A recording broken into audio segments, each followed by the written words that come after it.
На сегодняшний день вывезено 5986 тонн мандарин. Это на 297 тонн больше, чем в прошлом году. Фейхоа вывезено 1112 тонн.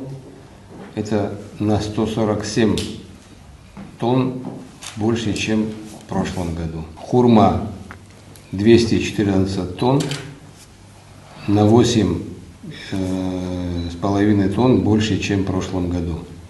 Лимоны, вот как никогда, вот в этом году вывезено 250 тонн, по сравнению с прошлым годом это на 123 тонны больше.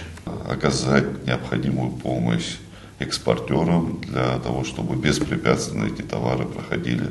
Мы с российской стороной достигли определенного уровня взаимодействия, никаких проблем